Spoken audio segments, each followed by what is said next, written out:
Well, hello there, and welcome back to our Eat Well video series, where we introduce healthy eating habits one bite at a time. I'm Dr. Atkin, and today we're going to talk about intermittent fasting. Now, you probably heard about intermittent fasting.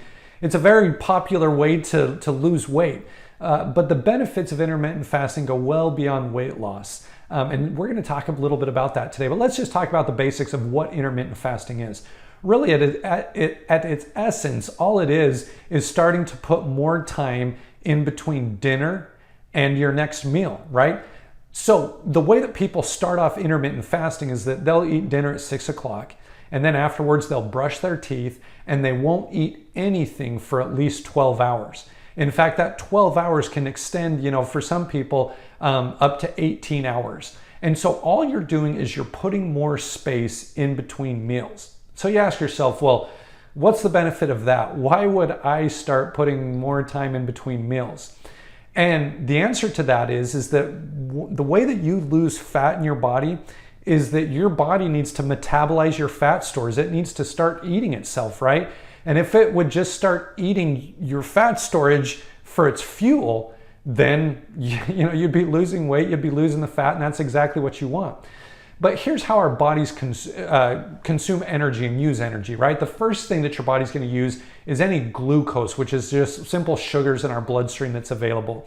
Those comes from the meals that we eat. So right after we eat, the glucose in our blood increases, and people talk about, high blood sugar and all the rest of that. It's because if our bodies are causing, blood sugar spikes right after we eat, well, that's what our body's trying to consume, right? Then it moves on to other sources of fuel like glycogen. And I mean, I'm not going to bore you with all the details of it. That's always fun to learn about. But bottom line is that within, 6 to 8 to 10 hours, it's pretty much eaten your previous meal and it's looking around trying to find something else. And that's where one of the things that it's going to turn to is it's going to start breaking down fat storage. It's going to, convert that, into a usable source of fuel. And so that's where if you've gone about 8 to 10 hours without eating anything, then you're going to start to use your fat storage. And so if now all of a sudden every single day you're giving it at least 12 hours overnight, well, that's kind of a way of really not changing what you're eating,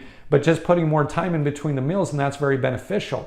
And so some people will start off, like I said, brush your teeth after you eat dinner. That's going to cut out the late night snacking, which, by the way, is a huge benefit right there. Imagine, how much better, getting rid of bad calories by not late night snacking. And then, when the morning comes, you just start pushing your breakfast back, right? Instead of eating your, toast and jelly and cereal or whatever else, skip that breakfast, grab a green smoothie and take it to work with you.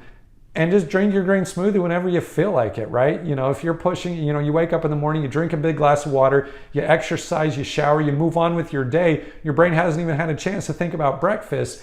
Well, by mid-morning, you're drinking a healthy green smoothie or something like that. And that's how you're breaking your fast or eating your break fast, right? Breakfast. And so, a lot of people will find themselves pushing it until breakfast is skipped entirely. And you're going to be surprised. You sit here and think, well, but I was taught that breakfast was the most important meal of the day. I'm not going to have any energy. Just give it a try. You're going to see you'll have more energy than ever. You'll realize that you've been lied to all these years. Breakfast is not that important. And you'll just find that as you start pushing that meal back, you'll go from 12 up to 14 to 16. Just, eat whenever you want. Whatever time you want. It doesn't have to be the same every day. Don't feel like you're being restricted. That's when you start to resist these type of changes. And if there's a morning that you wake up starving, eat something healthy, right? I mean, nothing's going to happen, right? We're just trying to push these meals apart so that you can start using that fat storage. And so here's some of the benefits. So of course, weight loss because you're eating up your fat storage, right? The other thing is that your digestive system needs to detoxify.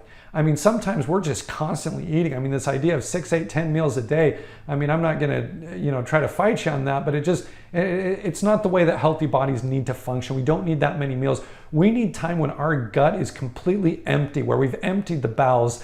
You'll find as you start doing this that your bowel movements will become, better and healthier. And so, by cutting out this late night snacking, by focus on eating healthier foods. In fact, you can not even change how many calories you're eating, but if you eat all your calories from noon to 7 o'clock at night, you're going to be seeing some big benefits. So intermittent fasting is definitely a thing to try. I've included some resources if you want to dig deeper into it. That's the basics. But once again, we've had great success with intermittent fasting. I would say the biggest benefits have more to do with how it makes us feel, even more so than weight loss. But just wanted to plant the seed, give it a shot. Let me know how it goes, and we'll talk to you on our next video.